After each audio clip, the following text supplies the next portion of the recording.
gentleman from the stars. Why won't you show yourself to me? Let me keep my memories of you. Visit me in the corner of me, and you'll touch me, and then you cage me. You leave me with these metal scars, you little man from the stars. Why won't you show yourself to me? Let me keep my memories of you.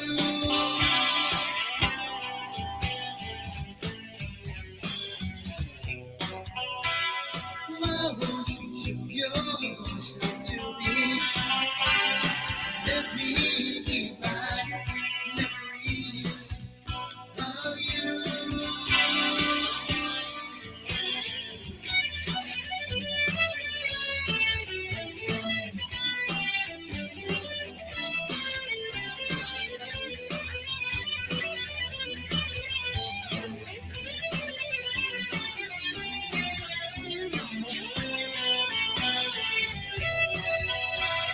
Why won't you show yourself to me? Let me keep my memories of you. Show yourself. Oh, please show yourself. Is my life, my whole life, or is it you an experiment made for your amusement? Oh, tell me, are my thoughts my own, or a sea placed by you? Why won't you show yourself to me? Let me keep my memories of you.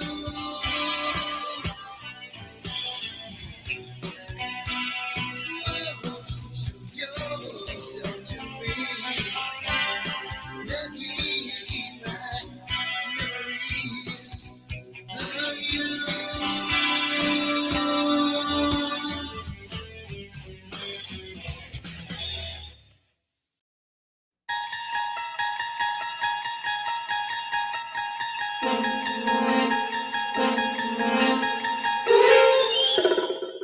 You're listening to UFO Undercover with your host, Joe Montaldo, right here on the Paranormal Radio Network.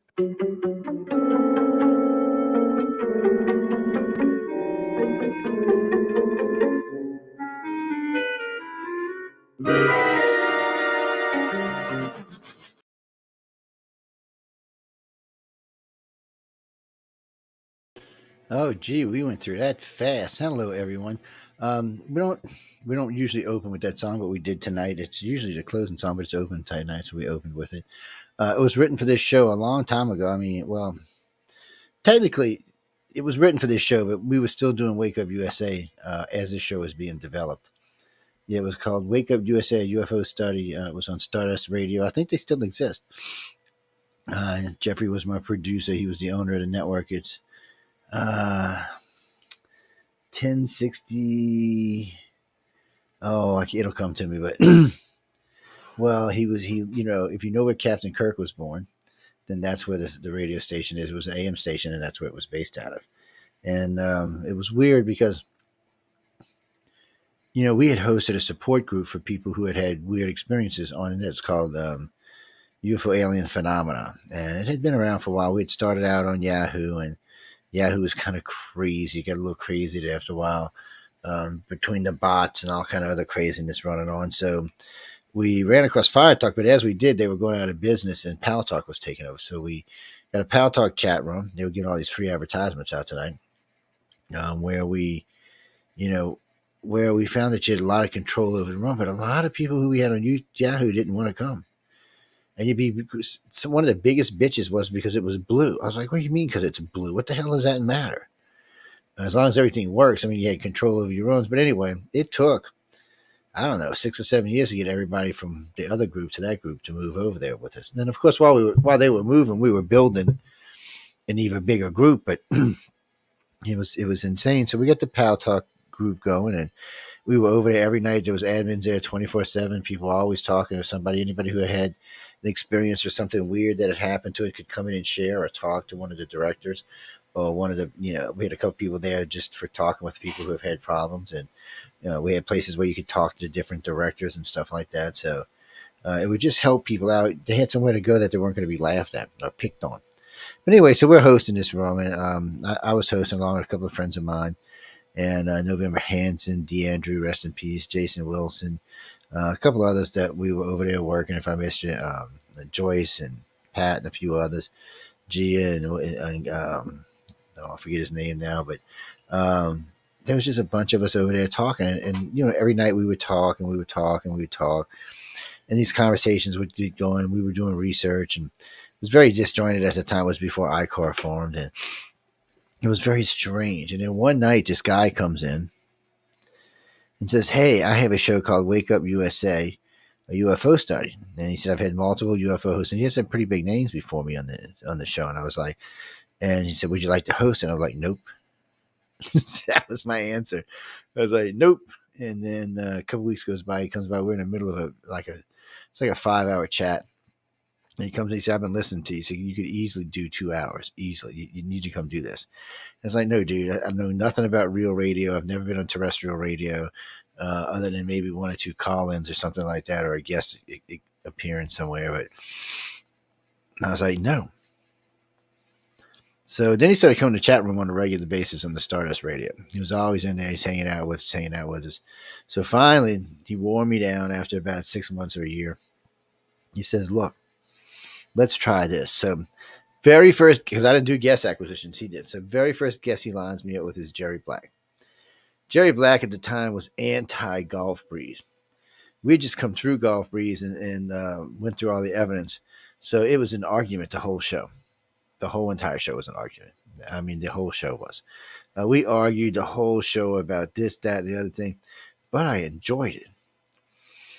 And we did take questions, a couple, and then it got to the point where we always took at least 5 or 6 questions. We tried to take 10, but excuse me, we learned early on that 10 questions in a 2-hour show was just undoable because, our guests, I should say, our listeners asked really good questions to our guests, so it would just sprawl out. Sometimes it would take 10, 15 minutes to answer the question. And, the guests had their stuff they were there for, whatever book they were pushing or whatever they were up to. They were there for that. So, that's how I got into radio. But by this time, iCard started forming. We had put up the Alien Enigma website, which is still up, by the way. It was the very first website I ever built, alienenigma.org. Was the very first website I ever built, not on HTML, I should say. But anyway, it's still there. We put it up for a reason. It was 1998, I believe. I'm pretty sure that wasn't when it was, 98. And then about 2 years later, we put the International Community for Alien Research website up, which has been up ever since, too. Both these websites have been there forever. There's tons of information on both of them. Both of them need a serious remodel now. About every 5 to 7 years, they just need to be remodeled. It's just how their links get broken. Things need to be changed. Information's changed. Then things need to be updated is what it really is. So it's interesting to go over there. So, but still, that's when it formed, and that's when we started really homing research. So I'd already been doing research for 20 years before this. I had started out because people kept telling me they were being abducted by aliens, and I think they thought they were nuts. And I mean, people of caliber, I'd be talking to them in a conversation. Matter of fact, my dentist is working on my teeth. I'm 21, I think, at the time. She starts telling me about this alien abduction. She was dead serious. I was like, "What?" So I'm trying to get through classes, so I'm working nights at some convenience store somewhere. And two different occasions, someone came in and told me about their contact. I was like, what the hell is going on here? So my manager asked me to take over a key house. I don't know if you know what a key house is or not, but anyway, they asked me to take it over as manager. So it was, gave me lots of free time. In the daytime, because it was a kiosk, there was nothing in it but cigarettes and cokes and oil and gasoline. So I was like, okay. So it was gave me a lot of time to catch up on stuff I was working on. And I had already got involved with a couple of groups working on, checking this stuff out, talking to people in school, talking to people on campuses, talking to people everywhere, actually, and learning more and more. And then I was out, matter of fact, I was out in a nightclub called Alien, sitting there having a drink with a friend of mine. And these two girls came and pushed in between us and trying to get a drink. And the girl said something smart ass. And I said, whatever, just take your little whatever. And I'm not going to say how I said it. And she says, well, you wouldn't believe what happened to us anyway. And the other girls, and my friend said, what, you got abducted by aliens? She said, it's that. How did you know? And oh my God. She went into an hour spiel. I'm trying to get drunk. She's telling me about alien abductions. I'm like, I was like, come on. What kind of stuff is this? But it seemed to be escalating. More and more and more were people coming to me and just telling me they didn't know me. They know me from Bean. I really didn't think I had one of those faces you thought you could just come up and spill your whole life to me, especially things that could ruin your career. There was a couple of politicians that I knew through the family that I'm talking.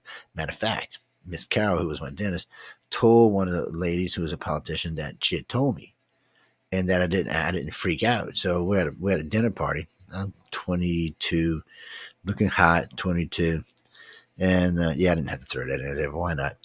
But anyway. She comes up and starts talking to me, and I recognize her from TV, and we got to talk. She told me who she was, and I was like, oh, she was House Representative, and I was like, uh-oh, and we talked, and she said, well, Miss Carol said she told you about her experience, and you found it interesting, and she just starts telling me this woman's sitting in the House of Rep. She's got kids. Her husband owns a big business down here. This is stuff that could really damage their careers, all their careers, and I was like, why do you just, and I asked her at the end, why do you feel a need to tell me? She says, there's just something about you I trust.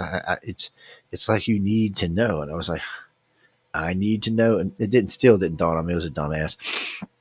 But anyway, we got these chat groups going on, all this other stuff going on. We got iCar started. And then we finally started really getting directors out. The first year we had 25 directors in the US and 4 abroad. And we were taking on cases like you freaking wouldn't believe, man. 150, 200 cases per director that first year. And we had stuff backlogging. I mean, it was just backlogging.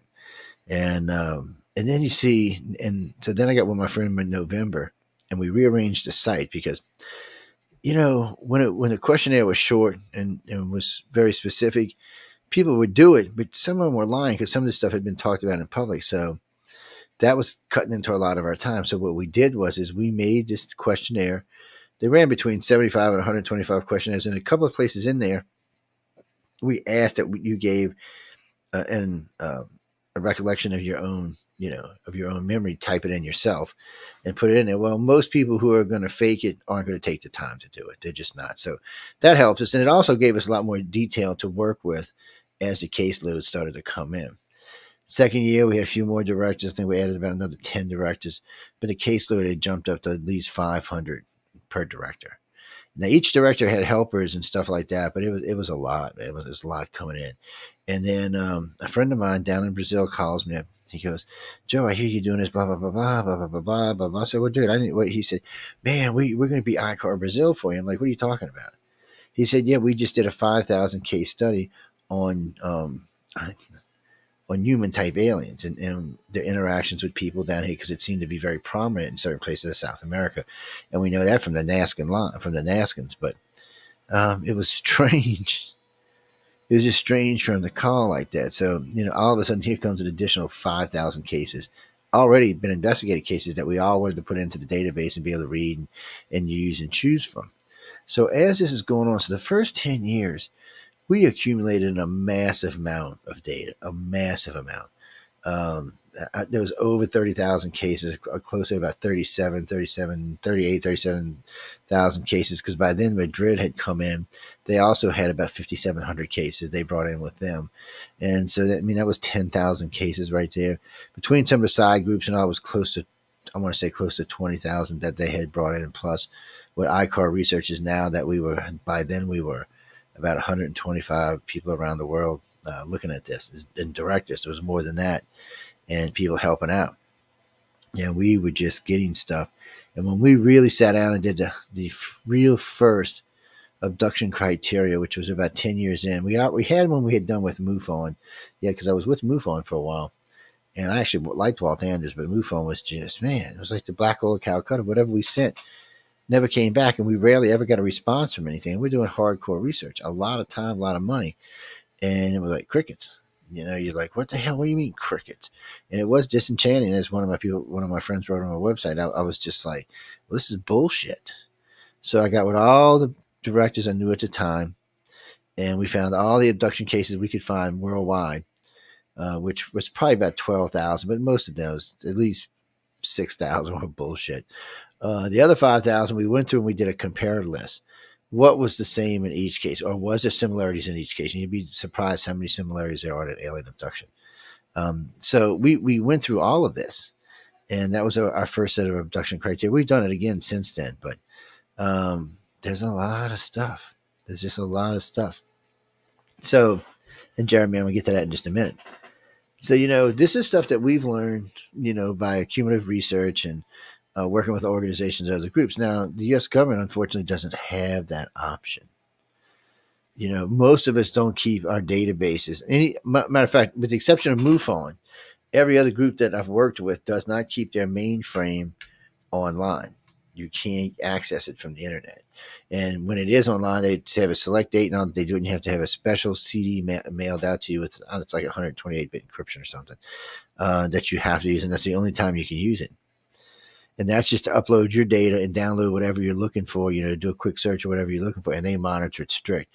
And they make sure no other IP addresses are coming in and stuff like that. And it has a scanner that scans your, most of them have a scanner that scans your computer, make sure there's no viruses before you even enter. So it's a nice system. We use a similar system. It's just, we use a rotating system. But anyway, it's just the only way you can keep that data safe, because what happens if it gets out? We have 90, I think it's 93, 94,000 cases on file. The database says 96,000, but sometimes there's stuff in there that's not actually cases, it's other stuff. And there's just a lot. Yes, it's over 40 years, but it's still a lot. Somebody one day said, how'd you do that? How'd you do 90,000 cases by yourself? Because I didn't do them by myself. I didn't even do it. Wasn't just U.S. directors. This was a worldwide effort to get to where we are today. Now we slowed down today, and actually we're fixing to do a complete overhaul of the organization, because the organization served its purpose for what it did in the beginning.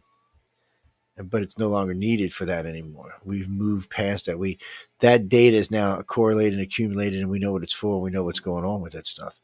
So we've actually moved on, probably like the aliens have, but still, we've actually moved into other areas and other ways of thinking and other things that we're looking for when it comes to dealing. Because, even though there's some rough stuff in alien abductions, there comes a time when all that changes. They either leave you alone, or you get to be, in a way, part of what they're doing. Jim, no, we're getting there. We're going to tie this into what the government knows and what they don't. So, by doing this kind of research, we've learned a lot. We've learned a lot about the craft, the designs, what they may or may not be up to, who's up to what, what really is going on in alien abduction. I remember when we sent out our first query, so we took 50 abductees and sent them all the same question. Nobody knew who it was. It's all random. Sorry. It's all random stuff. And so you don't know who it's actually going to. So we ask a question, and we send that question out to those 50 people. And then we tell those people to do it, to prep for an abduction, like they're going to be taken. So they start just rolling this question through their head all the time. And the reason they do that is, as soon as ET grabs them, that question will be transmitted to ET. A lot of times ET answers like a reflex. It can have consequences to the contactee from time to time, but these kind of questions we're asking really won't. It's more like they're more like proud parents when you ask questions like that. And you're like, oh yeah, okay, look at my abductee. I managed to get this question out. But regardless, a lot of times you get it. So one of the first question we ever asked was, why did they mutilate cows and take cows? And the basic answer, the closest translation is laughs out loud or laughs my, ass off. They don't. There's no need for them to take them. And since then, we've actually come up with a theory that actually works for cattle mutilations, for what they're really for, at least in the United States. I can't speak for around the world, but I can speak for what's going on in the United States. And guess what? It's not aliens. I didn't want to say that too loud. I don't want to offend anybody, but it's not aliens. No, and there's lots of ways to prove it, but we're not going to get into that now anyway. The government works in mysterious ways and does a lot of things. People tell me all the time, like the Skinwalker Ranch. Well, I got to spend 3 weeks out there a long time ago. I mean, we're talking like, oh man, it was before Bigelow owned it. Anyway, through a courtesy of a friend of mine, we'll talk about that on another show. But there's a high radiation count out there. There really is. But the skies are beautiful, I'll tell you that. I mean, look, people, when you're sitting out there looking at the skies at night, they're gorgeous. Yes, but I didn't feel, sense, hear, or see anything that I would consider to be otherworldly. That's the best way I could say it. There's nothing out there that felt like it. And I remember when they showed that on that TV show, oh, they found this thing. No, they didn't. We had found that a long time ago. I mean, we're talking like 20 years before they did. I don't know what all that was about. I'm sure those shows do that for whatever reason. And the guy who bought the place needs to make money. I understand that. And that's a good way to make money, The Legend of Skinwalker Ranch. But let me ask all the other questions. So the government used to own it. So if there was something especially alien related at Skinwalker, why would the government sell it? That's one of them. Well, why would they sell it? Especially knowing that it's downrange from a nuclear testing facility. By the way, the radiation there won't kill you. Maybe after 50 years or so it might, but maybe it's not horrible. It is enough to make your Geiger counters go off, or sometimes screw with your cars. And sometimes, depending on what the sun's doing and things like that, it can peak and go up and down. But there's lots of areas like that. That's what cattle mutilations are for. But anyway, sorry, I couldn't resist. So if the government gave it up, why would they? I mean, why would you think the government gave it up? I mean, why would they do that? Skinwalker is supposed to be something. I mean, I've heard every ufologist and their freaking grandmother say, yeah. Then why the government? I mean, the government needs to know. They want to know. They don't know as much as they, they'll admit that they don't know anything. So they got something. Okay. Mm-hmm. Well, we're going to sell it to Bigelow. Really? Bigelow had it for a while. And what did Bigelow do with it? He sold it to this other guy. So Bigelow's big in the UFO stuff, but he sold it. Why? Obviously, there was nothing out there for him to keep it for. There's more rumors than there is action out there, is all I can tell you. Not that there's stuff that don't happen from time to time, but it's more actions than it is any. I mean, yeah, it's just more in your head than it is anything else. And I don't think sometimes it's not forced out of your head to make something happen. Well, I mean, there weren't any mutilated cows and any mutilated people. There weren't any big sightings of UFOs all over the place. There just seemed to be, well, blah. I spent 3 weeks. I was like, all I can tell you, and it was still military at the time, so it's just, yeah. So, and they sold it again. So if they sold it, what the hell are you still working? So, but that's another problem when we talk about all this stuff with the government and with the ufology. We get stuck on things like Betty and Barney Hill. Okay, I liked Betty and Barney Hill. Barney was a nice guy and all. Betty's a nice woman and all. Roswell, okay. Big deal. Everybody's dead. Can't we move on to something more present? So when you look at the government, well, does the government know something more present? Have they been watching people or taking people? There's a couple people I've met over the years that I'm not going to mention their name because they got out of them.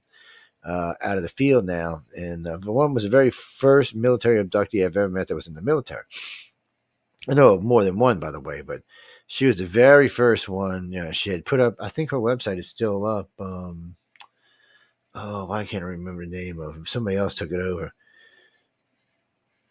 But she was, when her and I talked, and we talked about the level of hypnosis they used and all, the government was desperately seeking information.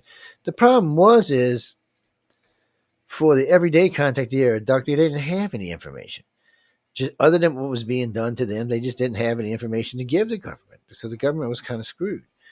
Barney might have, Betty didn't, but Barney might have had something they were interested in because they had been tailing Barney since he was a kid.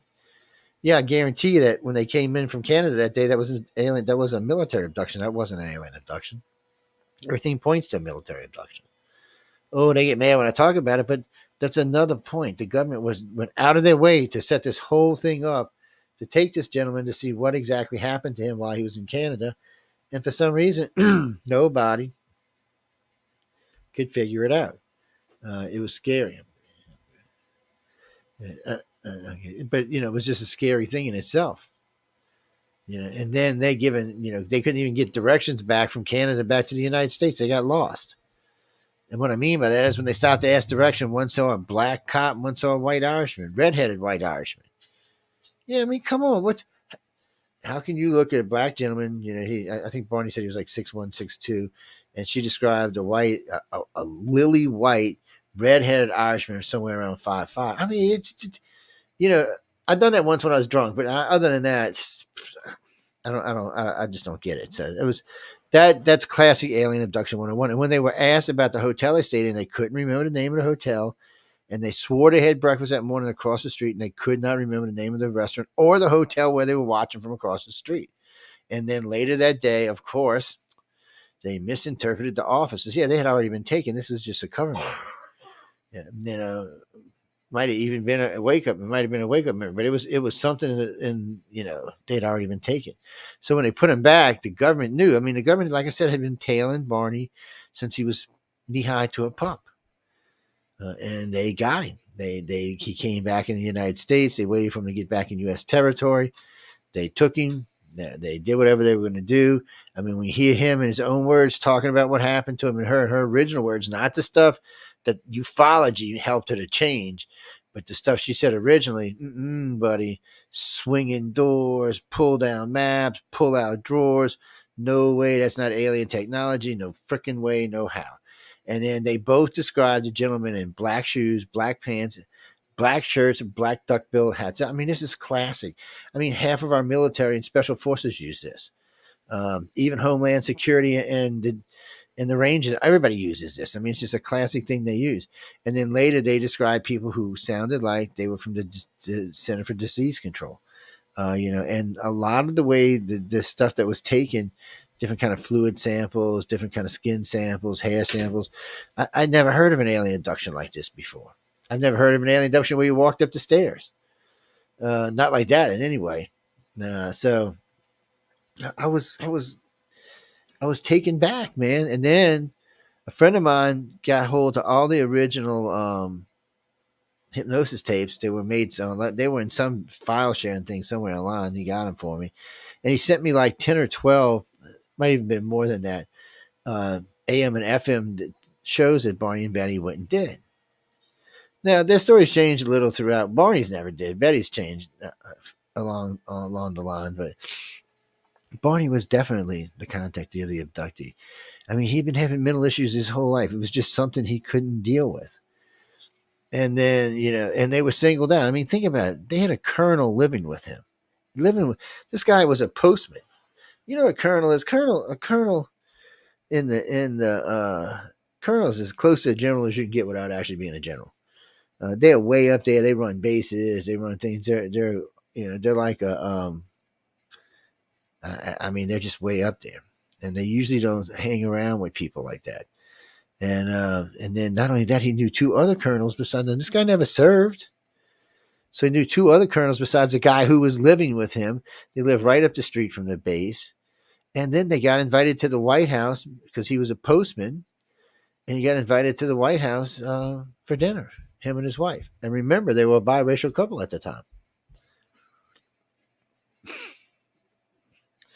That was unheard of for the time. That's all I can tell you. I don't know what was going on there, but they had been tagging Barney his whole life, and I think that's finally what put him over and what finally killed him. But he wanted, he wanted to talk about this. He wanted people to know what was happening to him. And when you listen to the hypnosis tapes, there's really like three different sets of memories there.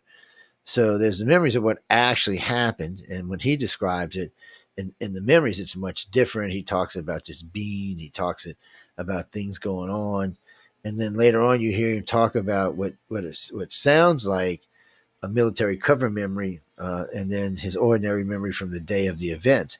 It just seems to be all jumbled up together, which is probably the way they did it back in the day. It made you not think about it, or well, made you can't think about it because it was just too much of a mess in your head. Unless you had some really good skills. That was a good way for the government to do it. But think about it, the government still didn't learn anything. Oh, they knew what kind of environment he was in. Maybe the air and what type of air there was in the ship. But from what a lot of these contacts talk about these ships being so sterile, I don't know what they're actually going to get. Maybe some molecules or something here or there. Maybe some kind of sample from one of the graves or one of the other aliens that touched them. Maybe something along those lines. If they sweat, maybe they left something behind. I don't know, but they were trying to get something. And that was probably, I didn't even see these comments over here. Sorry, guys. That was probably something on the line of what they were trying to do. It really is. They went out there and they did all of that and tried to find out what they could find out about these aliens, which seemed to be very little when you listen to what Betty and Barney Hill said. It just doesn't seem like they got all that much out of it. It just seems to be they kind of like, So, but that goes back to what we were talking about. So what does the government actually know? So somebody said, oh, they met with the aliens. First, let me ask you a question. Why? Why did the aliens meet with the government? From what I understand about the aliens, they don't have any desire to even talk to our government. Oh yeah, I have no doubt. Somebody asked me the other day, are aliens real? Of course they're real. It's the argument is what they're actually here for and what they're doing here. And I can tell you this much. They're not here to save us, and they're not here to wipe us out. If they were here for either one of those, we'd already be wiped out or saved. They've been here a long time, so it's much more entangled than that. And no, they're not trying to use us to better themselves. This race has been around 1 billion years. It's evolved into a super being, and it wants to contaminate its DNA with us. I'm not thinking it feels real good about that. I'm just not feeling it. No. Maybe they're trying to subtly change us because we already have their DNA.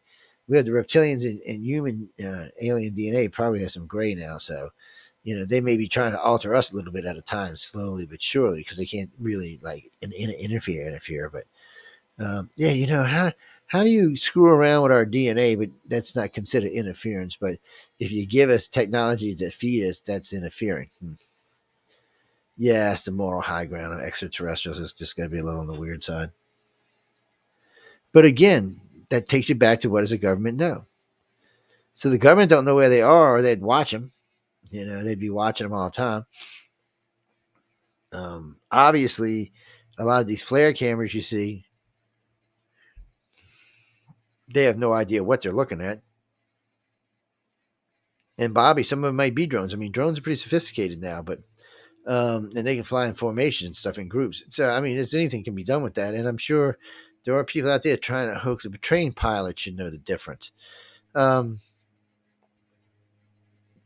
the government wants to know the truth, but who's going to tell them? We're not going to tell them. And they can only mess with the contactees so much because the aliens get pissed when they do. They're like, no. Don't be taking our people against their will. No, we don't want you doing that. And there's been lots of stories over the years about Greys and reptilians retaliating against him taking their contactees. So, I mean, I don't know. They're kind of stuck. The aliens themselves don't really seem to want to really extend the hand of friendship out other than to the people that they're taking. All three of the races. So it leaves the government grasping for information any way they can. And then if Charles Hall is correct, then the tall white race lives out or has a base out at Area 53. Um, that's the first race that seems to interact with us on an equal level. Well, maybe not equal level, but as close as equal as we can get. They talk with us. They do stuff with us. I mean, supposedly they even go to Vegas. I've been to Vegas a few times.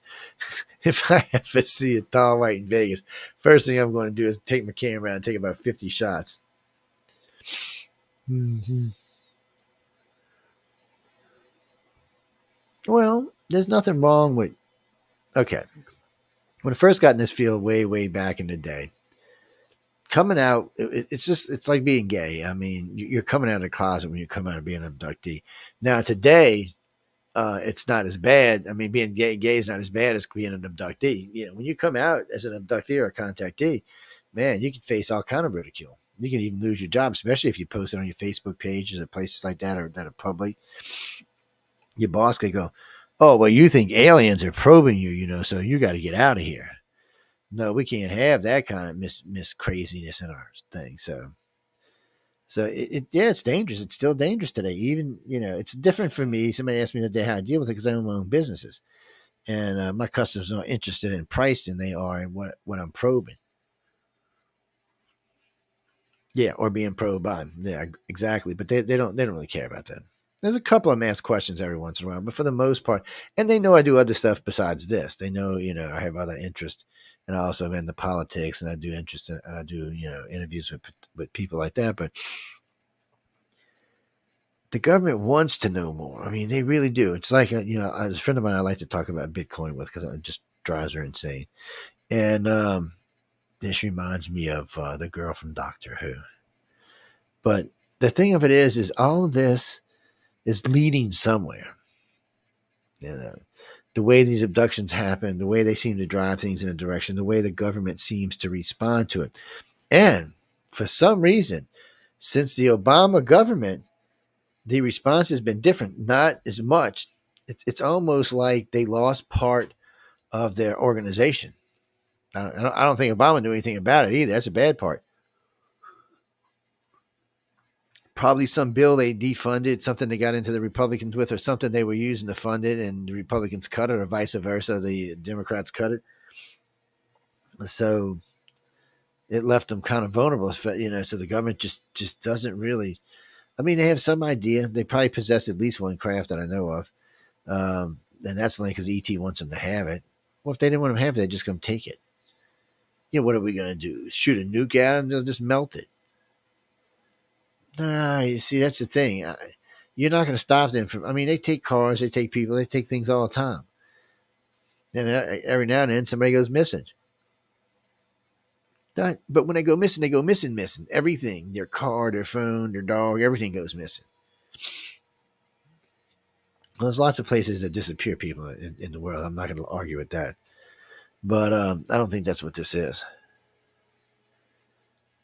Well, unless you just think that, people just hated them, got together as a group, and that's what they did. But there's probably other reasons for that.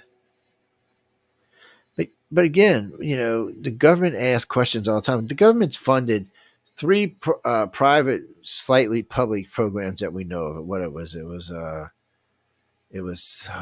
it? It was Blue Book, Signs, and Grudge, I think. It was, or one of them. Anyway, it was three of them they ran.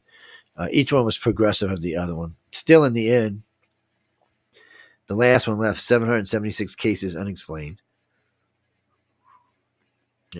Yeah, this was Project Blue Book from back in the day, and still left that many unexplained. That only really could be explained by what the people said it was. Recently, in this new group they ran, there was 512 left unexplained. So in the 4 times the government's done this, well, we'll just say the last 2 times the government's done this, there was 1,200 cases left unexplained. We don't know how many cases were left in the 2 previous ones unexplained. We don't know because the government never told us that.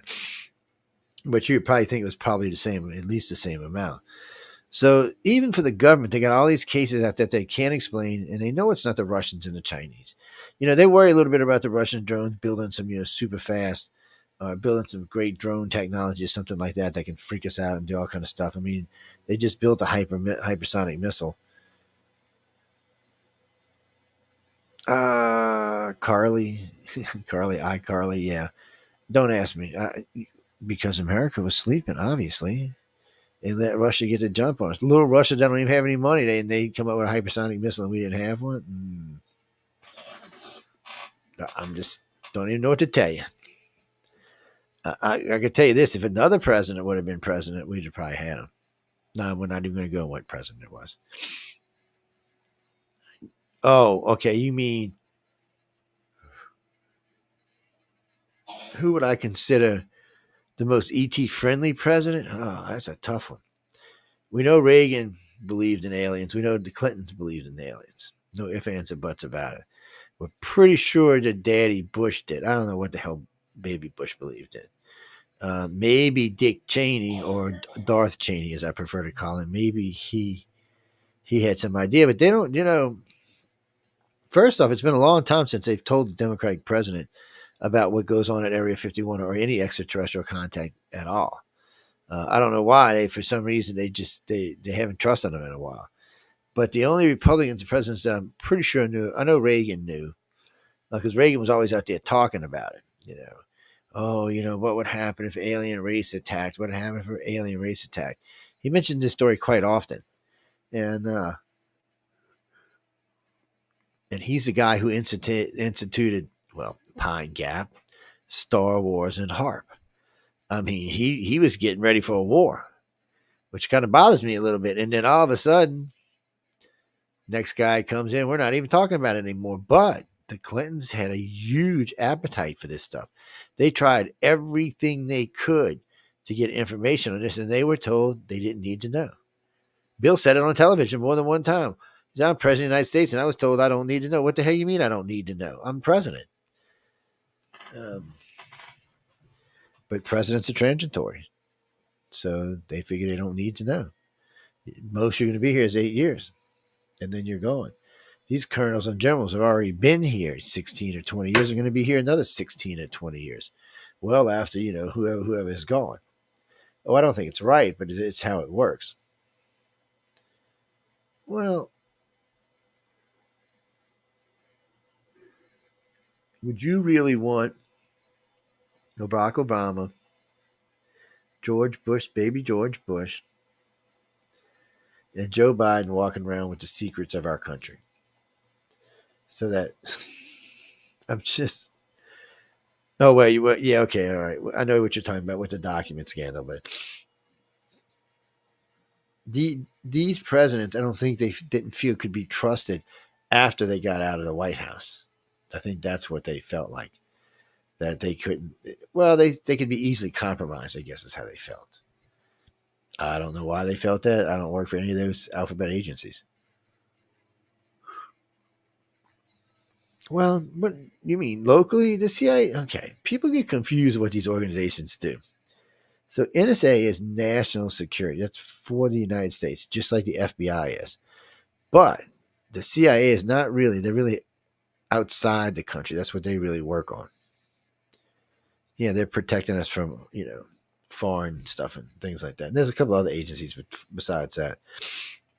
Actually, in some ways, the United States has become a police state when you start thinking about NSA, FBI, Homeland Security, and a couple of other ones we got out there now. DEA, I mean, Rangers. It just seems like, whoa, man. It seems, and yet our crime rate is through the ceiling. We're not going to talk about that either because that'll give you a whole nother thing. But that ain't got nothing to do with aliens either. So when you go back and you look at the government, you got to stop and say, all right, really, they don't know jack. Now they're out there fishing like everybody else is. They're trying to run down UFO sources. That's why they brought all this stuff into Congress.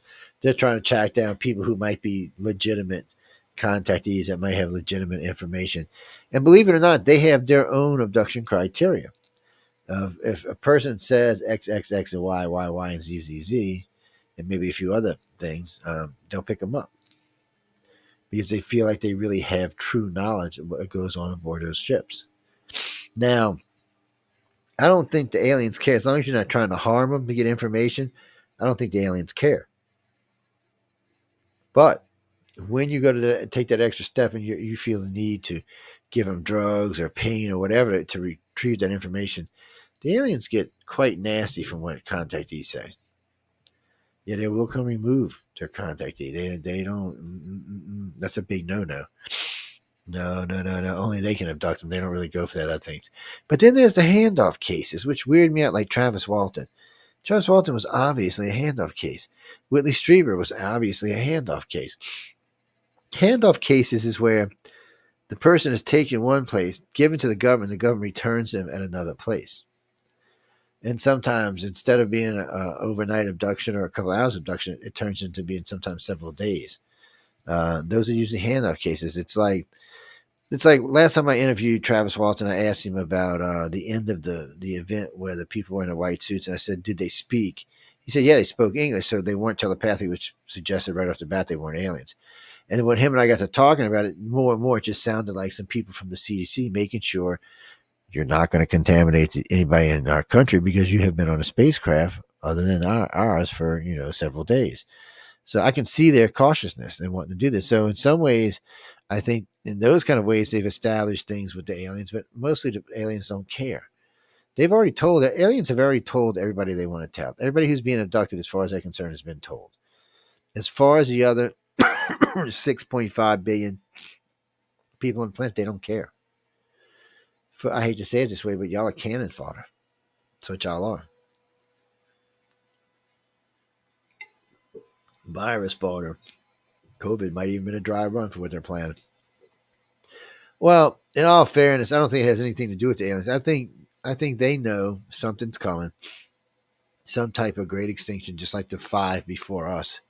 And I think they decided that they're going to save some of us.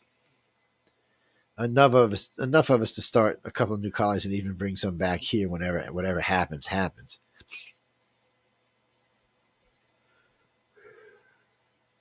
Well, if I had to guess, we know at least one extinction, maybe two, were caused by meteors or asteroids. But it would make sense. You got to remember, Earth is orbiting the sun. The sun is orbiting the core of our galaxy, which means it's a big, long orbit. It takes forever. And it's not just going out in an elliptical orbit. It's actually moving up and down like this. Like this. So it's going out in elliptical, and then it's moving up and down at the same time. So we're passing through a lot of unknown space. There's space we're going to be passing through that we've never passed through. Nobody alive on this planet for the last 10,000 years, for that matter, the last 100,000, even the last 100 million years haven't passed through this space. So we don't know what to expect. Just, we're out there looking with telescopes, but we don't really know what's out there. It's space. And like NASA's fond of saying, where we can watch 3% of the sky, and the sky's mighty big ass sky, and it's true. So we're just cruising around. We may pass through an area where we get highly contaminated by some type of radiation. That's what kills, 85 or 90% of the things on Earth. And then as we get away from it over, a million years, and it starts to come back. It does seem that something like that's happened. And we know, like I said, we know asteroids. We know asteroid for one time, I'm 100% sure. We think twice. Well, we know one of them was caused by Pangea. One of the great extinctions was caused by Pangea. The continents were sliding underneath each other when Pangea existed. And finally, it was like a caldera that went off. Yeah, it pretty much rocked the planet for a while. So that's 3 of them, But humans are forecasted to die in one. Just because the planet before everybody else. But the difference is, what? By 2030, NASA will be on Mars. Elon might be there before them. We'll definitely be back on the moon. We'll probably start setting up a presence on the moon. So it's time to get off this rock. It's not time to give it up or to forget about it because we love our planet. Terra's a great place, but it's time to give her a little break, a little relaxation. I mean, everybody says the planet can easily handle 25 billion people, and it probably can if you turn Brazil into farmland and somewhere else in the farmland, in cattle and stuff. Yeah, you could probably feed them, but we don't need to. We got Mars over there. Mars can slowly but surely be terraformed. It shouldn't even be a project we even try to do really fast.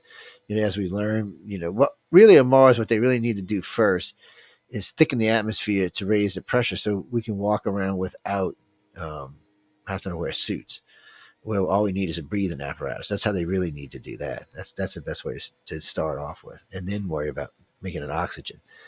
But getting back to what Uncle Sam knows, and think about this: most people would agree the United States knows more than all the rest of the planets, all the rest of the countries on the planet about what goes on ET wise, and they still know very little. If I had to go from 1 to 100, I would give them maybe a 14. Yeah, I don't think they know any more than that. I actually think there are some researchers out there that actually know more than the government does. I think that's one of the reasons they tag them and follow them and aggravate them. Well, Pete, if that's true and I did know more than they did, all they would have to do is ask. I wouldn't give up anybody's names, but I'd give up any information I had. I have no qualms with sharing with the government. No, none. The Bloodite thing, went public really fast, and it probably helped them to shortcut a lot of what they were doing, and to help them find people a lot faster. It was a mistake on our part. We should have kept it private. We thought about keeping it private, but it was such a fine that it was really hard. What's that? Missy, where you from? Where? Oh, okay. Never mind. I'm sorry. You from Florida? You're a Florida girl. Okay, Panhandle, right? Yeah.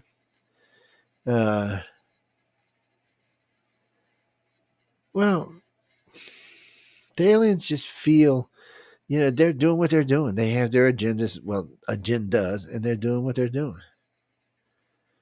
They want to roll their projects out, and if their projects have something to do with removing some of us from the planet, then that's what they're going to do. Well, we still think they take a lot of humans at the moment of death. Well, in the early days, when I first got in here, in the late 70s and early 80s, we used to get a lot of cases where they were being seen over hospitals or mortuaries or places like this, morgues, and you were wondering, what the hell? Why would a UFO being seen there? What are they interested in? And then, people, catalytic innovations are going, so they were thinking it was something morbid. But what it seems like they do is they have up to a few days to actually remove your consciousness, and they can either upload it to a disk, upload it to a hologram room, or upload it to a new body. Either one of the three. The disk, it's like storage. You just basically, they're just sitting there until they upload you to something. A lot of them go to hologram rooms so they don't have to be in bodies. So they're existing, but they're existing in a state of a hollow. It's still them, but, and then when it's time to reconstitute, they put them in a new body. They have very advanced technology in this, but they're not the only ones. Our government's been working on this for a while. Ever since that guy in, what was it, 88 or 98, put that chip in his head and recorded those memories out of his head, everybody was like, wait, what? You can do, wait, what? You can use a microchip to record memories out of your brain. Wait, what? Well, because what does a microchip run on? Electrical impulses. And what does your brain run on? Electrical impulses. It was very smart. The guy, was very genius. And then you didn't hear nothing about it for a while. You're like, what the hell happened? The government kind of hushed it and foo-fooed it. And then a couple of companies came out and said they were working on it. So currently, right now, they think, in not that distant future, that they'll be able to extend the human lifetime at least 100 years. They're learning stuff all the time. They're learning how to turn stuff off. One group said they actually learned how to turn off the aging gene. That's fine if you can keep everything else from aging, your heart, your liver, everything, because, your heart and your liver and all that break down from use. Well, I guess if the right hormones are being produced, it'll stay healthy. It's interesting stuff. It's interesting technology. But I mean, just think if we can work on that kind of stuff, what aliens might actually have. Well, Jimmy, you might be right. Somebody out there might have this technology already and be able to de-age themselves or stop their aging at least. That's a friend of mine one day. Somebody said, you want to be a vampire? He said, you should have asked me that 30 years ago. He said, not now. I started laughing. He's an old fat, bald-headed guy. He said, well, I'd make an ugly vampire. He said, I'd have to get a toupee as a vampire. It wouldn't be very cool. And then he told the guy, well, if you can wait 2 years till I get back in shape, then you can come bite me. He's an idiot. Johnny,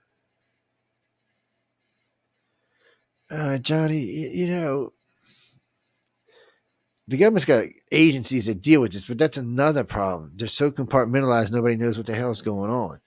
I mean, agency B and D have not a clue what's going on with each other. And if you get down further down the chain to agency F or K, nobody knows. I mean, A don't even have a chance to know what's going on. They do that so each piece can work on a piece of the technology or the information, but not be able to put the whole puzzle together. That's why I do it that way. Well, because you can become dangerous. You can want to sell it to an enemy or somebody else or a corporation. See, people always think, oh, they're worried about everything being sold to Russia, China. Yeah, we are, but we're also worried about it being sold to other bigger companies out there. Yeah. Yeah, the government keeps an eye on them too if they all of a sudden have some leaps in technology. You're like, oh, how'd you get that there, Jimmy Bob? Let's go check out what's going on. Because we want that advanced technology. Just think if we had the human or reptilians technology, not even all of it, just like their shields, some of the smaller weapons. Nobody on the planet could touch us. They have the ability to clean up radiation. When you or use fission bombs, fusion bombs instead of fission bombs. No radiation contamination, but 60 square miles level to the ground. Nobody would challenge us again. Think of it this way. Think if the U.S. went out and launched 2 bombs into Russia and 1 into China. 2 bombs in Russia would flatten the whole country, and 1 in China would flatten about a quarter of the country. And what do you think China would do after? They would immediately surrender. And nukes or not, they would immediately surrender. Matter of fact, that from that point forward, anybody who said, you want to surrender, you want to die? Oh, yes, sir, we're going to work with you a long time. Well, that would be the end of that. Because there would be nothing to challenge it. There wouldn't even be no way to shoot it down. Put a hypersonic missile, fission bomb, boom, boom, boom, boom, boom. Yeah, it's not like, it's a difference. And fusion's badass, but this will be even better. Well, somewhere along the line, and if you know anything about the aliens, you know that they've already done this. They're a united species. They're not a divided species. We're a divided species. We're 200 and something countries now. We're divided. Country A don't like what country B is doing. Krakow don't like what Lugo's doing. It's just, yes, it's kind of like a big mafia. Reminds me of one of them old Star Trek episodes. It's just we need to straighten out. We can't seem to find someone. We've been taught to be so negative. We can't seem to find anyone that we can all trust. Hell, in my own country, we can't even seem to find one guy we can all trust. We used to be able to. We like Reagan and Clinton both had high approval ratings, well in the 60s and 70%. But Reagan even had a couple of 84s. So did Baby Bush, but we don't do that anymore. Since Obama, you can call Obama the Great Divider. He was the original start of the Great Division. But Baby Bush carried it on, and then oh yeah, it's just, I mean, not Baby Bush. Trump carried it on, and then here comes Joe Biden carrying it on again. We just divide. We want each side at each other's throat, which bothers me because the majority of the country are really not, left or right. They're usually closer to the middle. So I don't know why we put up with this bullshit. We need to de-elect people we know that are idiots and start putting people in that are worth having. No, I don't know what we're going to do about it, but that comes back to what we were talking about. Why would an alien want to deal with any of these people? If you were an alien, enlightened alien being that's 1 billion years old, and you've traveled across 100 million light years or even 100 billion light years to get here, and you get to meet Joe Biden. Really? Come on, really? I'd turn around, I'd get back in my spaceship and turn back around and leave. Well, there's no reason to go meet anybody else in the rest of the moron countries because the strongest country in the world's got a what for a president? That's a fill in the blank thing. A what for a president? Yeah. Y'all can fill in the blank. And what do you think? And do you really think the powers that be are going to tell Joe Biden about extraterrestrials? Oh, come on. I can't even believe that. I mean, really. Well, Mr. Biden, I'd like to know why you have an extraterrestrial UFO saucer parked out on the White House lawn. Is that for real? Now, I'm from Southern Carolina, and I need to know because that's pretty close to my house now. It's like a hop, skip, and a jump from my house. And I need to know if that thing is real. Can you tell me, Mr. Biden, if that weird looking saucer thing is sitting on the White House lawn, is that a real or is that just fake? And then you hear a pause for like 10 minutes. And you hear Biden, yes. And he's going to talk about something else. I can see the guy now. Oh, man. Aliens don't want to talk to Joe Biden. And Denise should probably write that Joe Biden's probably running the country.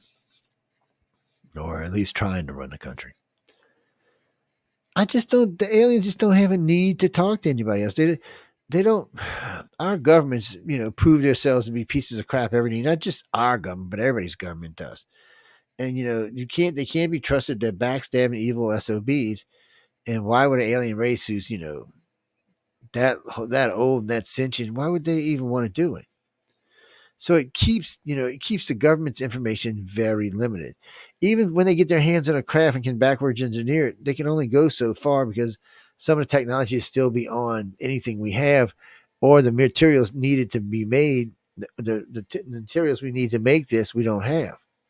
And we haven't figured out how to make the material. So, but we are finding, I mean, we make advances in materials all night, especially in nanotechnology, but well, they got that new nano net for guns, for bulletproof vest thing. That's going to be interesting to see how that works. Well, Kevlar was great, but now they're actually coming up with something a little lighter than Kevlar. No, and Kevlar didn't come from the aliens. Natural progression.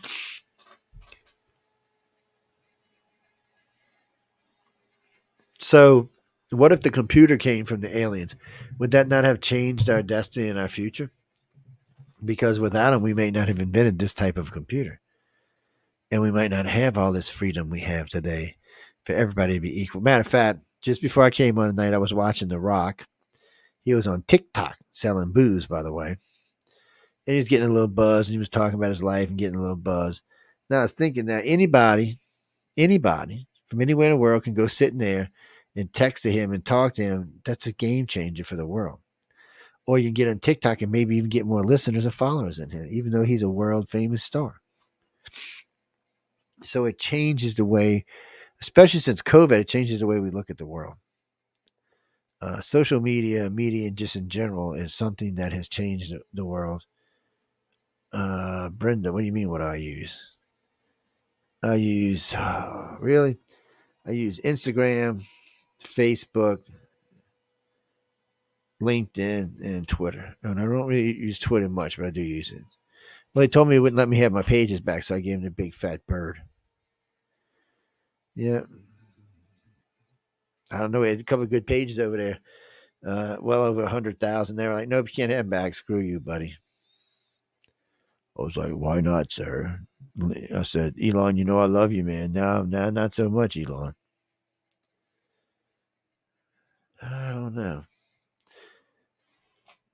Well, Uncle Sam doesn't give a good blank about any of that. Uncle Sam just wants the information at whatever cost. He wants to know, what do you know? How do you know? What can you give us? How do you fly that ship? What kind of materials on it? Is it really true that the Greys interface with their ships, melt into their ships? Is it true that when you go into a room, there's nothing but blankness, and then when they think about it, different instruments come out the walls or form coming out the walls? Yeah, I don't know if it's nanotechnology, if it's just the ship itself growing and adjusting to whatever it needs, whatever its users need. Gray ships seem to be very advanced. It seems to be some type of living technology. Yeah, somebody said that's where what's his name for Babylon 5 got got two of his Vorlons in the shadows. Yeah, he said that's where he got the idea from. I don't know. It's interesting stuff. Well, in the beginning, when I first got into this field, I was always taught that the Greys were subservient to the humans and the reptilians. And then I found out that was not even close to true. that the only thing that the Greys work for is the freaking light beams, and the council and everybody else better watch their ass because they might get torched. Yeah, because now when you listen to contactees talk about a Grey being present and a human will walk in and kind of like bow his head and look away, a big old 600-pound reptilian, 8 foot tall, he'll kind of bow and walk away. He had this little 4-foot Grey over there, and you're like, what? Skinny as a rail. And both these big ass races are kind of like, yeah, we don't want to mess with you. Well, think about it though. Their brain power is probably twice or 3 times what the reptilians or humans are. Maybe even 4 times. They're at least 50 times what we are. So, I mean, they just think about it and melt their brain or something. Give them an aneurysm, kill them. Aneurysm and kill them. But then it seems like out of the 4 branches that do know, the Navy seems to know more than everybody else does. Or at least they act like they do. Well, the alphabet agencies are supposed to combine and pool their information, but it does seem like that's what's going on. Or they just don't know anything. Not anything of any consequence, anyway. Well, let's say they did capture some Grey bodies. First question you have to ask yourself is, why did the Greys let them keep the bodies? Why was that? Was there just not a ship nearby to get them yet? Because, somewhere along the line, those bodies disappeared. Was that it? Why'd they leave them with the ship? Or was it the ship the Germans had and the Greys were just trying to show us how to use it? Now, we're pretty sure that the leader before Hitler from World War One actually got his hand on a UFO, on a flying saucer. It was supposed to be the human aliens had supposed to gift a Grey ship to them. Maybe because they knew it was so advanced, but they wouldn't be able to figure it out since it's biotechnology. They might not, oh shit, Germans would have figured that out. We'd all be goose stepping today. Zeke Island is how we'd be walking around. I don't know who we'd be Zeke Island to, but we'd be Zeke Island somebody. Maybe Xi Jinping. Maybe Joe Biden. Maybe Putin. You never know. Or maybe somebody else. Maybe Angela Merkel. Zeke Island, Angela Merkel. So, well, we just don't know. So I think they're very limited to what they know. And they're like us. They're seeking information every day. Oh, no, I think there's been at least 2 contacts with the government. But as far as any real exchange of information, no, because we have nothing to give them. What are we going to say? Oh, it's okay if you take our people? Like really, like they care. Like that's ever stopped them in the past. Oh, you got to give us technology if you're taking our people. Really? Why we got to do that? We've never done that in the past. So it's really hard when you get into these races like this. You just gotta kind of stop and go, what the hell's going on here? And why is the government having such a hard time? Why are they running into roadblocks everywhere? Because frankly, I don't think these aliens really want them to know it. I don't think they really, I don't think they feel that there's a need to know from most governments. I don't think they really trust them enough to do that. And they definitely don't want to let the government know where they're at and what they're doing. Well, would you? If you see what they supposedly did, the Grey alien, they autopsied his ass up, the one from Roswell. Would you want to be an alien caught here? Really, would you? I wouldn't want to be. No, I wouldn't want to be. And that's not even something it's not even something I want to think about. Somebody was sending me questions on my messenger. Damn. Need some oak, man. No, that's not Coca-Cola, so you can't see nothing on it. My station manager frowns at me when I give free ads for, what? Coca-Cola. I'm teasing. Jessica, the best way I can explain it is, y'all get a goofy string going on there, but the best way I can explain it is that the government over the years has been fully and functionally aware that the aliens have been coming and taking their citizens. And any chance they get, like doing military abductions or stuff like that, any chance they get, they try to abduct it. They try to get the information. They try to be places. They even try to predict where something might be going on so that they can get there around the same time it happens, so they can get more information out. Because they don't know. I mean, so They know things like the reptilian and human ships are still click and switch. Not like ours are. Ours are click and switch with wires. There's a click and switch without wires. There's no wiring anywhere. The grays are organic technologies. You mean the tall whites? They're supposed to be more like us. That I think Charles Hall said anywhere from 500 to 1,500 years more advanced. So probably still using a lot of base technologies that we use, just way, way, way more enhanced, and computers that are way more enhanced. Hey, Christy, how you doing? Well, you gotta love the aliens. I mean, they're out there doing their thing, and they don't seem to care what else anybody else is doing. It's funny to me because I get a lot of times I get people who write to me, especially after shows like this. So I'll get somebody to write to me. Well, Joe, you're wrong. They're here to save us. Okay. Joe, you're wrong. They're here to be mean to us. Okay. Well, prove that to me. Don't send me a letter. Show me where they've done this. Show me where they've cared. Show me where they've helped, or show me where they've gone out of their way themselves and done something to harm us. Well, you can't because there is nothing.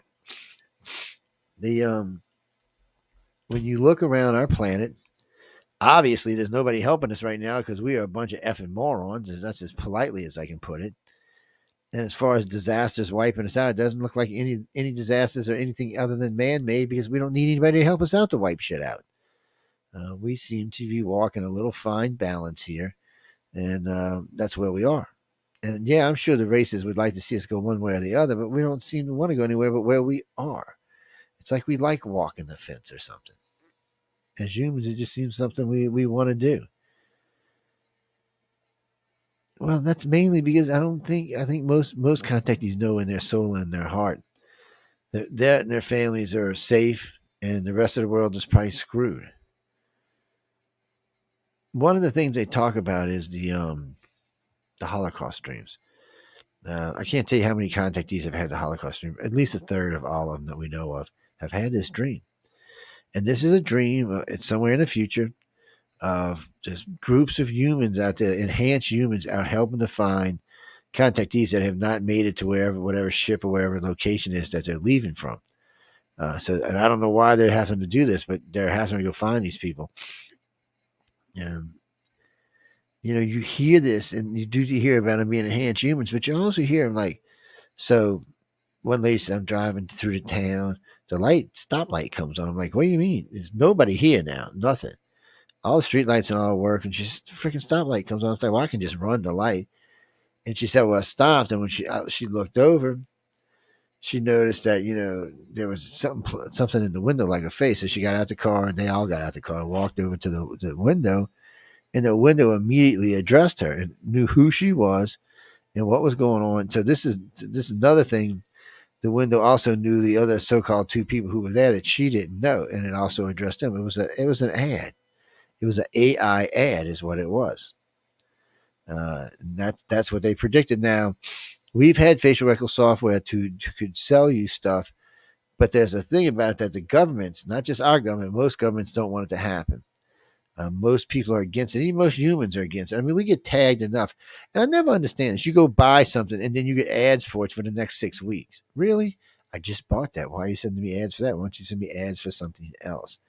Well, these are the same things. So let's say, let's say you bought something really embarrassing and you walk up to this window and it immediately says, well, you bought this product. Do you want to rate it? Okay. And all your friends are standing there and going, well, Jenny, you want to rate that thing you just bought there? It's just, so they talk about that. They talk about mass burials on the edges of cities where you see these big, huge dozers just pulling up things and just dumping graves and just mass. Every now and then they said you see a human that's like stuck in between the people who died and them, because contactees are immune to whatever this is. Mm-hmm. It's interesting in itself that they are immune. And I noticed something too. A lot of the higher contactees didn't get sick for COVID at all. Don't know what it means. They just didn't. Then the ones that didn't get sick usually survived it pretty easily. Oh, I wish. Stephanie, COVID like to kill my ass. Oh no, man, it was rough. We got the first wave. It was no, I've gotten it twice since then, but the first wave was just horrible. I got it last year coming back from LA. Probably on an airplane, but we were a lot of people. We had a gala event. You could have been anybody. Well, we got to take a little break here in a minute. And we'll come back and finish up on. Well, we'll finish on up. Could the government have things from aliens or maybe other paranormal things or maybe something that cross parallel dimensions? Could we have the stuff like that we could consider secret weapons, like the Grail or the box that held the? Yes, that's what I'm saying. So, yeah, we get a little Temple of Doom going. But anyway, let's no, we're gonna pop this commercial on. We'll be back in about, I think it's about 2 minutes if I remember right. It's I think it's one of the opening songs and just a commercial. So hang on, be back. See y'all in about 3 minutes. I had enough. Well, you drove out there into the middle of nowhere and had some sort of loud verbal display challenging ET in general out in the middle of nowhere? That's what I was doing. I actually had a pistol in my hand at the time. I was really ticked off. When I was having this fit, I was waving the gun in the air, okay, and I had this fit. And at this moment, I said, okay.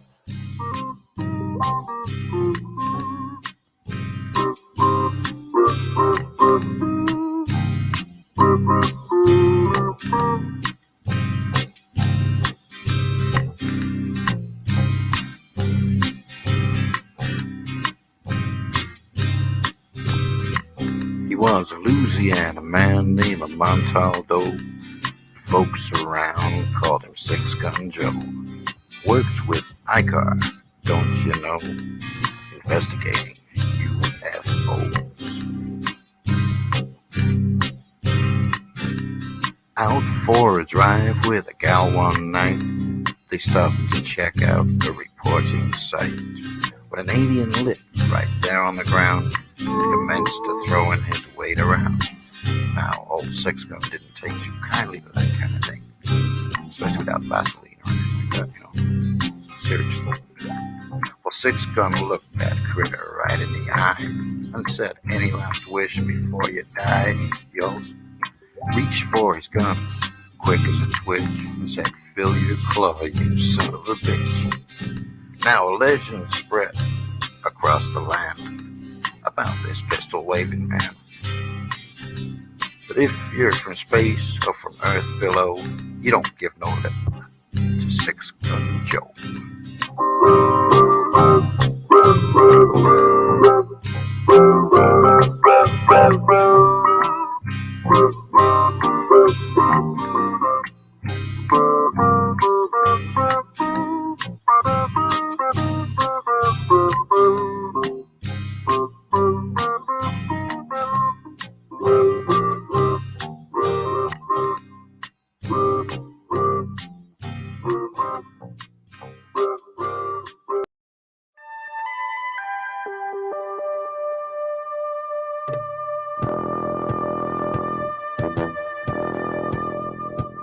Tune in to UFO Undercover, Wednesdays at 8 p.m. Eastern, with your host, Joe Montaldo, right here on the Paranormal Radio Network.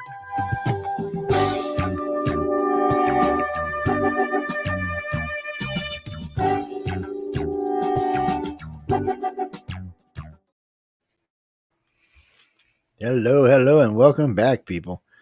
What was that weirdness that popped up on my screen just now? Sorry, but I'm not sure what that was. Yes, Six Gun Joe. You better watch out. 6 Gun Joe got it. Well, what is it now? It's 14 Gun Joe. Oh, wait, no, I'm sorry. It's 21 Gun Joe. That's right. I forgot what my new one holds. 21 for Born Chamber, 22 Gun Joe. So I'm just warning you ahead of time, buddy. Beware, because I'm coming for you. We go out a lot. We do a lot of UFO hunting and stuff. Not as much as we used to because we've been busy with life and life things that go on, but still busy. But like I said earlier, we're going to be restructuring iCar, probably redoing at least 2 of the websites. It's going to be a lot of work. But before we even get into that, we still have to get, ladies and gentlemen, on Roku tonight. So if you're at home, you can watch us on your television set. You can grab your remote control and blow my face up the size of a 70-inch TV. Why you want to do that is beyond me, but yes, somebody reminded me that Roku has zoom in and out because they were looking at these books right behind my skull there, and they could see the names on them. I was like, damn, that Roku works pretty damn good. But anyway, getting back to what we were talking to. So when we get back to Uncle Sam and what he knows, so there's lots and lots of documents. I mean, lots and lots and lots and lots and lots of documents. John Greenwald, which is one of my favorite guys. The first time I ever talked to him, I think he was 16. He has gotten FOIA stuff to fit, and he's not the only one, but he's probably one of the most prominent out there with FOIA.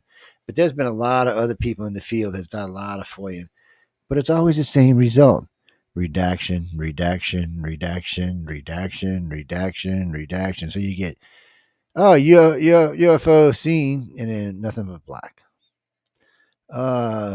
June 26, 1946, nothing but black. Another 5 pages of black. So what's in here really? What is it? Oh my God, the UFO landed. They drugged the people out of the house. They pulled them in the house. They threw them in the spacecraft. They stopped and had dinner. And the people with dinner. I don't. So some of this stuff is way past the 75-year Freedom of Information Act. Freedom of Information Act. So at 75 years, whatever it is should be made public. Problem with that is, let's see.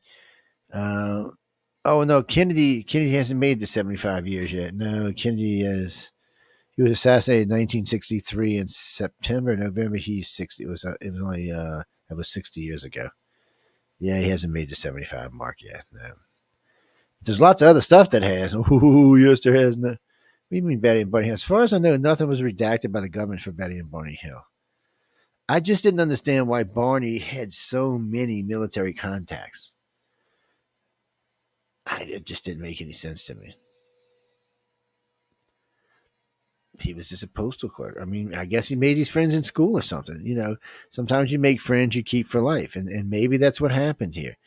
The one guy was definitely a friend. The other two were not so much. You know what a colonel makes? You have any idea? Colonels are well paid. Oh, yes. Oh, no, don't think they're not. They're very well paid. Especially, and if they're doing any kind of in the field kind of work, they get hazardous pay along with their well paid. Yeah, there's all kind of stuff you can have when you're in the service. So, what I mean when the government knows nothing, okay, the government knows that we're being visited. They've seen craft. They've probably even been inside some craft here and there. Maybe had a swap of this, swap of that, but they don't know what it is that ET wants. Why are they here? Why don't they just come public? Is it behest of our government asking them not to? No. Because this is weird. So the further you back in past, the more you see the aliens were much more open in our societies. It doesn't seem until around the time of Christ, around 2000 AD, that it changed. And it didn't even change completely because still in Egypt and in South America, they seem to still walk openly. They seem to interbreed with the population, mix with the population.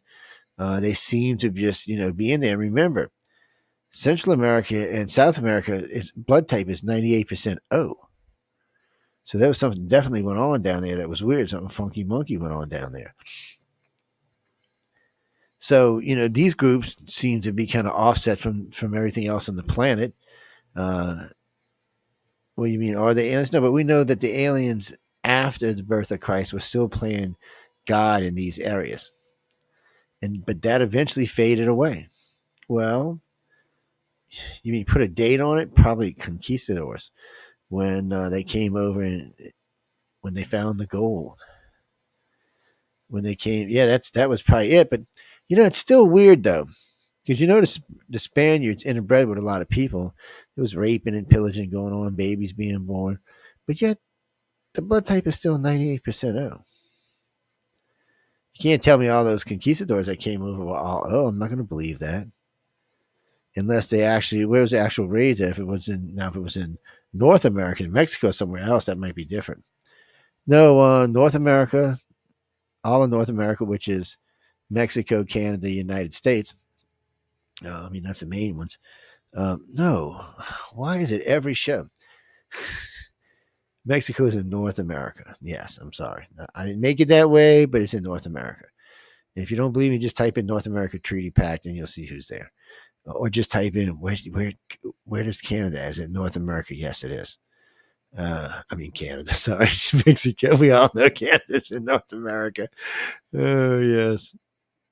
Well, I don't know. All of this is strange, but the government seems to know some stuff, but then they don't seem to know what they need to know. They don't have any real meat and potatoes, and maybe that's why they friended the tall whites out at Area 53 because they're from what I understand from Charles White and what I got out of these stories. And I wish he'd do interviews again. I wonder if I could talk his wife into doing interviews, but maybe I get somebody to represent his books. But he really made them like rock hoppers almost, like in Expanse. These guys were here. They had a base here, not a huge base, but a base here, and it looks like they use it for jumping and going, jumping and going. And it was weird. This was a race.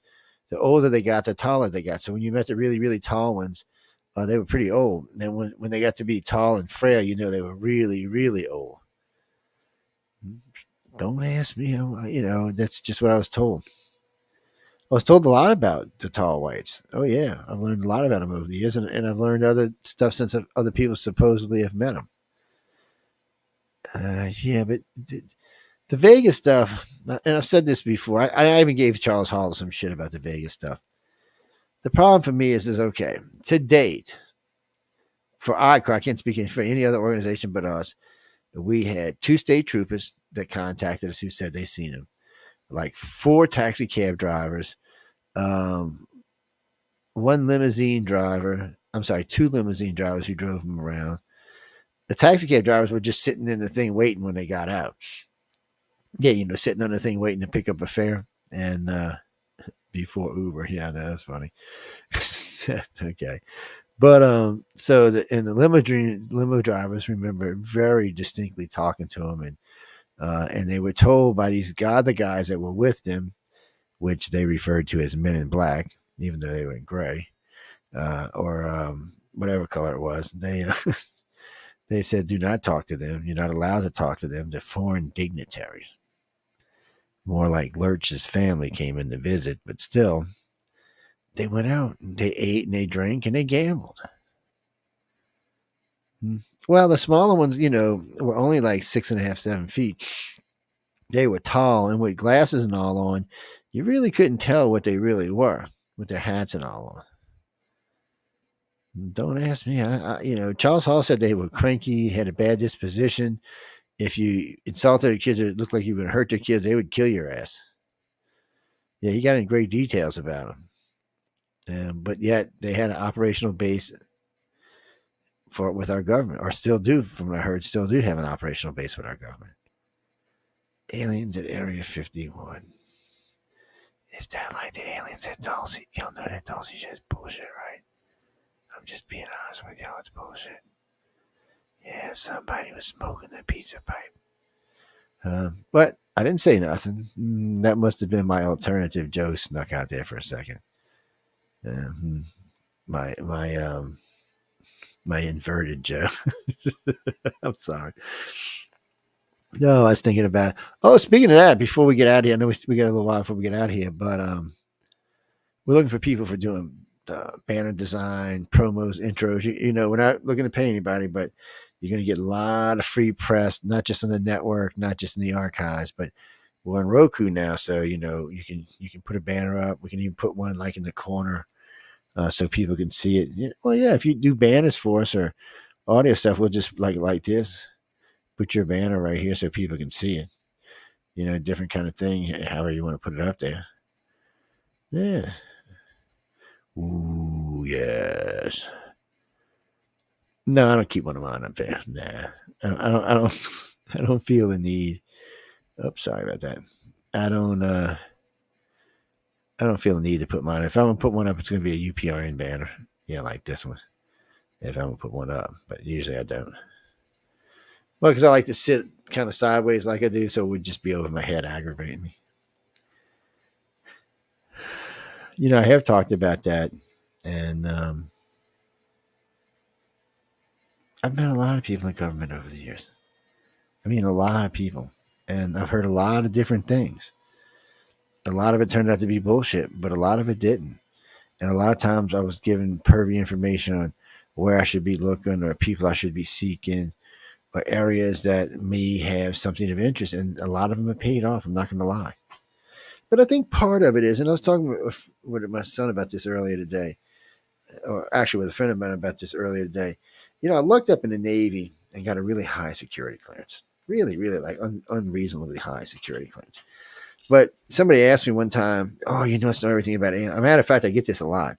You must know all about aliens. No, I used to work in some very sensitive places on the USS Nimitz. I had to work in the conning tower. That's where the captain is and everybody's up there. I had to work on all the jets. I had clearance to work on every jet we had. Anything that was electronic, I had clearance. If it was avionics, I definitely had double clearance because I was an AE advanced is what I was. So then I also got to go in the reactor room with old Salty. Now I didn't actually physical work on Salty, which is, they called it old Salty. That was the reactor aboard the ship, the nuclear reactor. But I got to work on all the electronics around it. Yeah. They had two special guys who actually worked on the reactor itself. Nobody else was allowed to touch it. Nope. But I was allowed clearance. But that was the thing. Going in all three of these areas, the only person that had higher clearance than me on the ship was a captain. I'm not even sure it was higher. I think it was the same. Yeah, I don't even think it was higher. Because I was told when I hit shore how high it was. I was like, wait, what? Oh, it's great now because it opens doors. Because I'll tell you a little secret. And I learned this with a friend of mine. One of my directors has a relative that works in a facility that's a secret facility. And I knew it because we were talking one night. And anyway, make long story short, I had asked her for some information about an aircraft that we had seen somewhere else. And if it was like an Aurora or something else along those lines. So she actually cleared it. She actually went to her boss and cleared it. Now she does security for this facility. She's a scientist, and she's in charge of science security over the scientists. And she still is. She's been there like 10 years now. And he he looked me up, pulled me up on the FAB, which is the clearance index. He's like, he's got a higher clearance than you, sure. So yeah, I can find out stuff, but it's stuff I can't share. So why bother? Why get into stuff that it's going to drive me crazy? It's all it's going to do. It's going to sit in my head. So I don't usually try to use the clearance for that. I use it for other stuff. It opens other kind of doors too. But getting into these things is dangerous. You never. I mean, I've been threatened more than one time. My family's been threatened a half a dozen times at least. You know, the government doesn't like when I talk about specific things or things that they're pissed off because they didn't know as much as I did. That's what it really is. I mean, the one guy admitted to it on Wake Up USA one night. He said, well, we listened to this because you know more about this particular area than we do. Really? I'm a nobody whoop it, dick. Come on. You can't even tell me that. Kind of shit like that shakes my faith in the government sometimes. No, because I'm a nobody. It's not like I'm Elon Musk or something. It just kind of shakes my faith in the government. You mean Elon and aliens? Freaking Elon is an alien. Oh my God, he's an alien. He's some kind of gray hybrid, man. Oh, yes, he is, man. I'm waiting for some little thing. Come out. I'm telling you all this. I'm going to say this again. So Elon's going to build his colony on Mars, and he's going to turn out to be like the guy in the James Bond movie, Moonraker. The evil scientist that builds a colony and has all the perfect people. Mm-hmm. I'm telling you, that's what's going to go on here, man. Come on, he's already got 10 kids. By then, he probably have 30 kids. He brings his own little army there. Clara, as far as I know, there's only one he doesn't speak with. Yes, it's a female who has a noun problem. Yes, you don't know what noun she is. Yes, so they don't talk. Well, I don't know his take on that. I honestly don't. I only follow him for space stuff and political stuff. As far as his beliefs on gay or non-gay, I don't really care. Well, come on, I was born in New Orleans. See, it's hard for me when I hear this argument because I was raised in New Orleans. Gay thing is just gay. Nobody thinks anything about it. Nobody even thinks twice about it. If you're local and you've been to court more than once, it's not even a thought. They do their thing, you do your thing, everybody does their thing, nobody screws with each other, nobody tries to hurt each other. It's just one big party. And that's what it is. And people go to work and that's it. And nobody cares. It really and truly, nobody really cares here. There's other places like that. I mean, Queens is kind of like that, but more San Francisco would be a better example. Maybe part of Paris. There are just some places in the world that's it's very well. Actually, it can't be Paris. I was listening today about so you can still get arrested and killed for being gay in France. I was like, what? Yeah, they were decriminalizing it today. And then they were doing so. I was like, what? It's like the blue book laws, and like in Louisiana, where every Sunday I can take out my 4-inch belt and whoop my wife's ass. We'd see how that worked. I'd have to go hide my gun Martha from her because I'd be dead afterwards. Yes, these are not these are not women for the bag in the past. But that going back, I mean, the government is to a point where it needs this extra knowledge and it can't seem to get it. It's looking for it everywhere, but MUFON's been dead. They compromised MUFON a decade or 2 decades ago. They've compromised lots of organizations over the time, and the information's just not there. What do these aliens want? Why are they doing this? Why have they been doing this for so long? Why are they interfering with our lives? What is it? What's going to happen to us as a species? And it's really hard for us to understand this, especially the politicians, because this has been going on a long time, and Greys live a long time. So the same Grey that came here 100,000 or 10,000, whatever he came here, she came here, is probably the same Grey that's here today. Probably the same Grey that's been up in that family line for 10,000 years. Probably knows if there's reincarnation. Definitely knows your family better than you know your family. So that scares people. It makes them, it makes them nervous. Look, I look at it like this. I seen that post a few minutes ago. There's not much we can do about it at this point. I mean, we can kick our feet, stomp our feet, spit, get mad, get on the internet, bitch, moan, gripe, and complain. Because one, our government can't stop them. Because our government doesn't really know what's going on themselves. And I mean, they've got their hands on little pieces of technology here and there. And even that, they've had a hard time messing with without some kind of help. But maybe things are changing. Now that we got fusion power coming or fission power coming. See, I always get them confused. Fusion power coming. Maybe things are going to change. These reactors, the first ones will be the size of 18 wheelers, and they'll be able to do places like New York. You park 2 of them over there, build a building, put 2 of them there. They'll do all the power New York ever needs. And once they started, they don't stop. They completely make it, and there's no byproduct. I know it's almost too good to be true. But they were talking about this as time passes, like with everything else, they'll get smaller and smaller and smaller. And then eventually there'll be one about the size of a butane tank that powers your house, one the size of a softball that powers your car. And it'll be endless power. You won't have to pay for any of it. Once you buy and purchase the reactor, that's it. There is nothing. There's no refueling. When you're driving to go somewhere, you don't have to stop and refuel. It's a different world.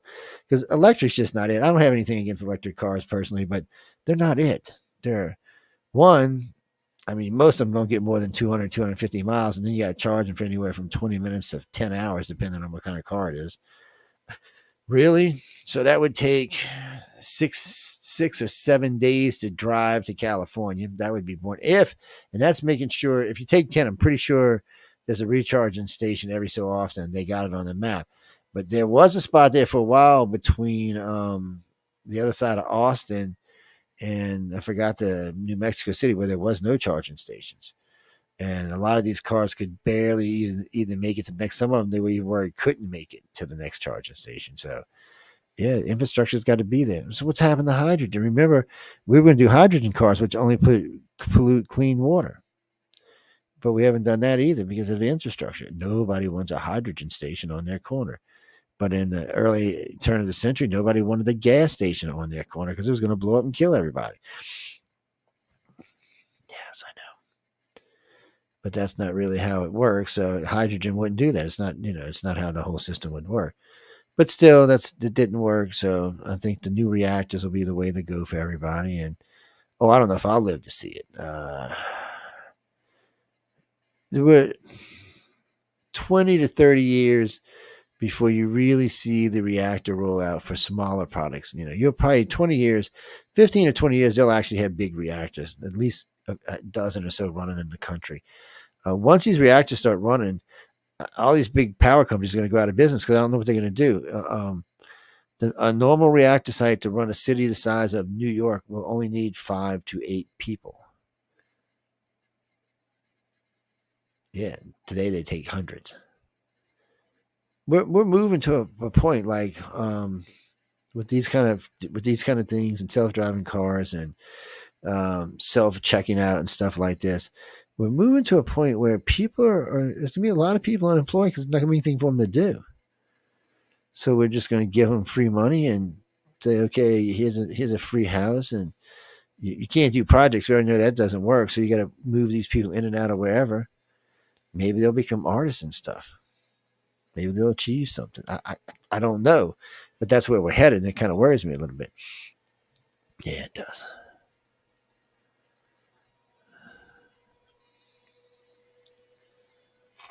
What day is this? Today is the 25th. Why you give me trouble? I'm always being abused, man. This girl abuses me. I'm telling you, man. It's a good thing I like to be abused because she abuses me a lot. I know. What can I say? I get abused. But she's just coming here to make sure. She's just coming here to make sure I get off on time. That's all. She wants. She wants to make sure I get out of here in time so she can start on time.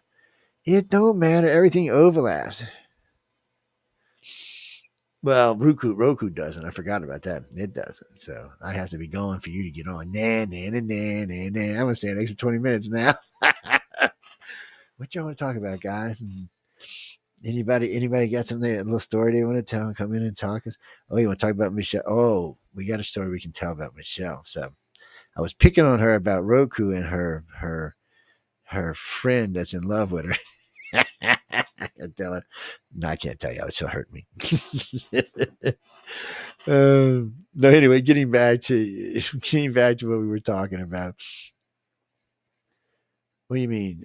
You talking about when we were talking about it? Shit, I was gonna say Area 51, Skinwalker. Yeah, no, don't bother.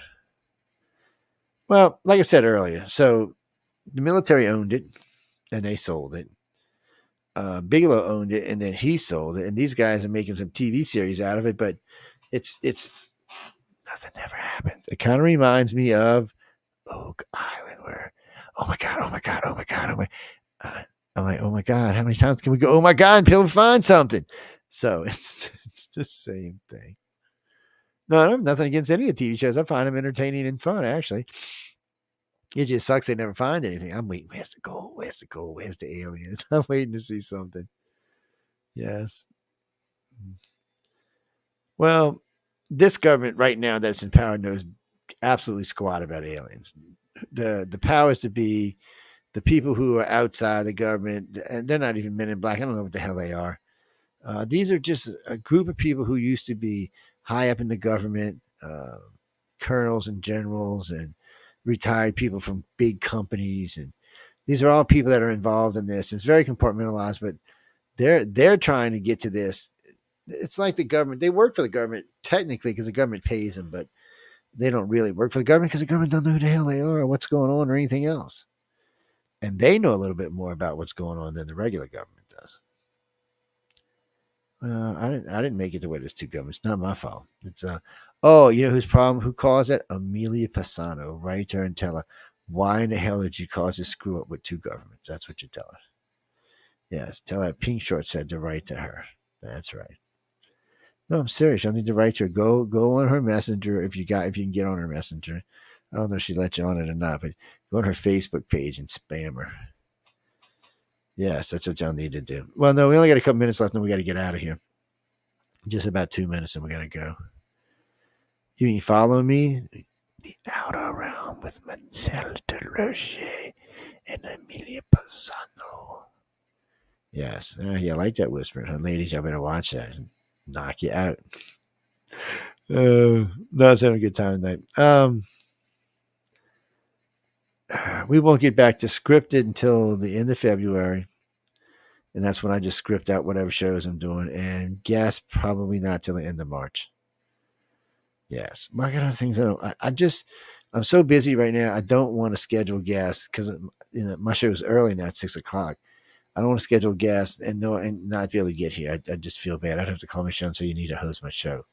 And she already has a show to host. So, she won't be happy about those kind of things. Yes. Yes. I know, blah, the impeller. Ha ha ha ha ha. Just kidding. But we got to go, guys and girls. Any moans, groans, bitches, complaints, or anything else for that matter, right to Michelle DeRoche at, the Outer Realm. Yes, y'all going to get me in trouble on that. But really and truly, when we come back to do part 3 about this, we're just going to do just the blocks of the government. Nothing else. Nothing to do with the abductees or anything like that. Just the government blocks. What section of the government? We'll try to break it down to as much, and it'll probably only be about an hour because we'll try to break it down by block, by block, by block, by block of which blocks of the government are doing what.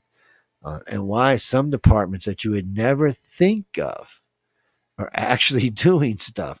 Really, truly, they're like the Department of Finance has stuff involved in it, but that's kind of expected because that's where the money is. But motor and transportation departments in several states are involved, and you're like, what? It's just some of these branches you were just kind of like, okay, why is this like this? But it is interesting. Christy, thanks for hanging out. Michelle, thanks for stopping by. Everybody else who came out tonight, glad to see y'all. Everybody in Messenger, glad to see everybody in Messenger in a good mood tonight and causing mayhem and problem.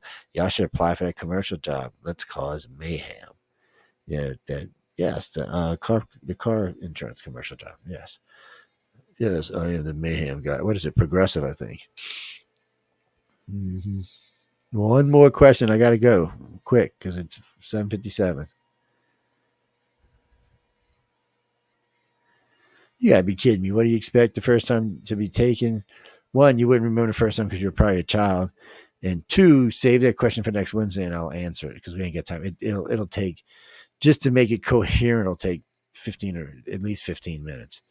So you understand what the hell I was talking about. If I tried to compress it, you'd be like, wow, Joe just had a stroke. Yes, you would be. On that note, though, good night, everybody. Again, thanks for tuning in to UFO Undercover on United Public Radio and the UFO Paranormal Radio and TV Network. Good night, everybody. And for our Roku viewers, nice to have you on board tonight.